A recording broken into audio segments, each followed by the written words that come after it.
Hello, church family. Thank you for taking another look at the Word this morning with me. Ruth chapter 4 for our next installment of Thinking Through the Word. Now, as I did in the email, I encourage you to read all 4 chapters. It's really one simple story, and it's short.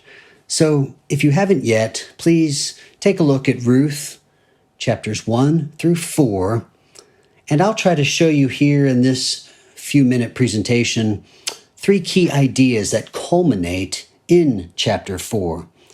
Now, don't forget to use the study guide. Anytime you open the Word, it can prove helpful. You're looking for something to see, God's character, a key word or phrase to think on. You're looking for something to ask. What is unclear in the text? What do certain words do in connecting ideas or steering the flow of thought? You're looking for something to do, motivation, what promise to trust in, what example to follow. How does my heart need to be shepherded by this text? And then you may find yourself thinking of other Bible passages that apply. That's somewhere else to look. We're going to start with a couple of key ideas here, and I'll show you those throughout the chapters. 3 key ideas that culminate in chapter 4 are, number 1, providence, God's providence. Number 2, the idea of the kinsman redeemer. And number 3, the genealogy. So let's think about providence. Providence is the idea that God is working all things for his good purposes. We could say that this means God is involved in all of the details of life. The book of Ruth is much like the book of Esther, where God's work is not defined much at all in articulate words saying God did this, then God did this. Instead, it simply tells the story, and what you see is that God is involved in all of the details of life. In the story of Ruth, this is good news, that God is involved in the details, because some of the details described in the life of Naomi and Ruth are quite hard. Judges 1:1 begins, "In the days when the judges ruled." That's a clue that we're in some turbulent times. We looked at Judges chapter 2 last time and saw that crazy cycle that made up hundreds of years of Israel's history. A lot of hardship involved in this period of time when the judges ruled. And now, in addition to that, it says there was a famine in the land. So life was hard. But even in that very introduction, we're remembering that God is involved in all of the details. Well, you can kind of remember or read the story. Naomi loses her husband in the land of Moab. She loses her 2 sons who had married wives, and so now there are these 3 women left. One of the daughters-in-law returns to her people, and the other, Ruth, comes with Naomi as she returns to Israel. Chapter 1, verse 19, "So the 2 of them went on until they came to Bethlehem." Just a side note, there's a lot of bread, a lot of wheat and barley, and a lot of mention of Bethlehem in Ruth chapter 4. That's significant. Bethlehem means house of bread. House of bread. So there's a foreshadowing going on here in this story of a kinsman redeemer who would come to save his people. In other language, in other analogy, that's the bread of life that's going to come from the house of bread to give us everything we need for life. The 2 of them came back to Bethlehem. And when they came to Bethlehem, the whole town was stirred because of them. And the women said, "Is this Naomi?" She said to them, "Do not call me Naomi," meaning pleasant. "Call me Mara," meaning bitter. And I want to just stop there for a moment and let you wrestle with this. In your heart, do you ever feel this tension between pleasant, I know I should be trusting in what God has done, what he is doing. The lines have fallen to me in pleasant places, but I feel in my heart a bitterness. I feel I've been robbed. I feel I'm missing out. Remember, providence. God is in the details. He's in the details of what we taste as bitter. He's in the details of what can be pleasant. Providence.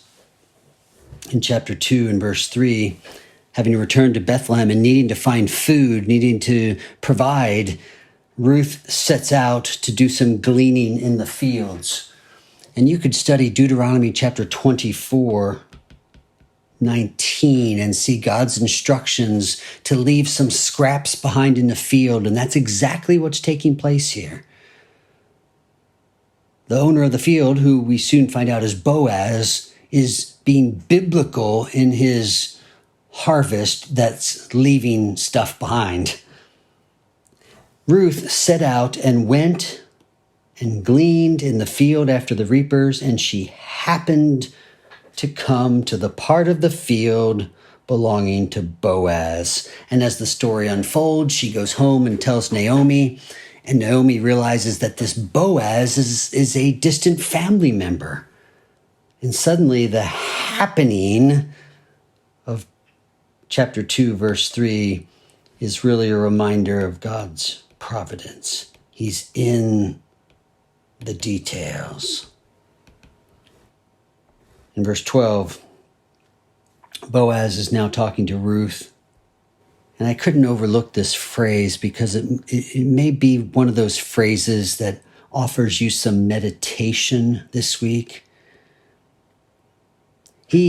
Boaz, is thanking Ruth for her care for Naomi and says, "The Lord repay you for what you have done, and a full reward be given you by the Lord, the God of Israel, under whose wings you have come to take refuge." That's quite a powerful statement. Somehow, Ruth's faith is being revealed here. Her testimony, her character, her assurance, her confidence. She has come to take refuge under the shadow of the Almighty. Finally, I want you to see this providence. As the story continues, Ruth makes the request that Boaz become her family's kinsman redeemer. And he says this, Boaz says, "It is true that I am a redeemer, yet there is a redeemer nearer than I. Following the letter of the law, Boaz is going to do this right." And as a reader of just a story, we find ourselves beginning to panic a little bit. Like, this perfect love story isn't going to work out if this other guy, this redeemer who's nearer, goes ahead. And the story is masterful because Boaz makes the offer to redeem to this nearer redeemer. And in chapter 4, the Redeemer accepts. He decides that he will redeem the land of Naomi's family. And our hearts sink. But in between here, Boaz says, now, wait a minute, this also means you have to take on Ruth and marry her and continue the family line for her. And then the Redeemer said, I cannot redeem it. And what we see here is not just a man who is disobedient to the law, which would call on a kinsman to do this. Not just perhaps what we see here, some kind of selfishness, impair my own inheritance, but what we see again is providence. God is in the details. Well, this has introduced us to this second big idea in chapter 4, the kinsman redeemer. The kinsman redeemer was the distant relative who helps a family member who has no provision, no property, no family, no future. He may have gone into debt and lost the family property, or in this case, Naomi and Ruth have lost their husbands and have no one to continue the family. And so the kinsman redeemer makes these needy ones his own family, and he pays their debt, and that land stays in the family, and children carry on the family name. We see it in chapter 4, verse 9. And Boaz said to the elders and all the people, you are witnesses this day that I have bought from the hand of Naomi all that belonged to Elimelech and all that belonged to Chilion and Mahlon. Those are Naomi's sons. Also Ruth the Moabite, the widow of Mahlon, I have bought to be my wife, to perpetuate the name of the dead in his inheritance, that the name of the dead may not be cut off from among his brothers and from the gate of his native place. You are my witnesses this day. There is much in here in the study of New Testament redemption. But just know this gives us also a historical understanding of what the kinsman redeemer was. And it points us forward to the New Testament when Jesus would claim again and again to be the Son of Man. One of us, one of our kin, who would become our Redeemer. So the kinsman redeemer makes for a great love story in Ruth. And it makes for a great love story in the New Testament as Christ comes for his bride, the church. Finally, I want you to see how this chapter 4 culminates in the language of the genealogy. Boaz and Ruth are married, and they have a son. Verse 17. The women of the neighborhood gave him a name, saying, a son has been born to Naomi. They named him Obed, which means servant. And then look at these simple but clear sentences that tell a story much larger than the book of Ruth. They named Ruth and Boaz's son Obed. Sentence number 1. He was the father of Jesse, phrase number 1. Phrase number 2, the father of David. He was the father of Jesse, the father of David. And as Jews throughout the centuries would tell this story and read this story, there would be a smile on the storyteller's face, and children's eyes would light up because these names they knew. They knew Jesse and his shepherd boy son, David.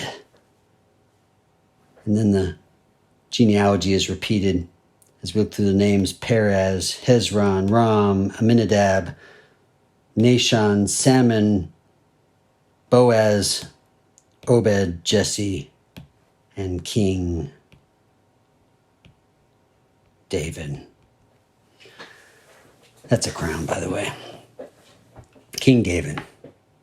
And suddenly this genealogy that shows up here, introduced to us in verse 17, is not merely documenting the story of a Moabite woman finding a Jewish husband and living happily ever after, but instead, or at least in addition, and fulfilling a greater purpose. This is God's story of redemption through our kinsman redeemer, Jesus, who would save his people from their sin so that they could live happily ever after. What a great story.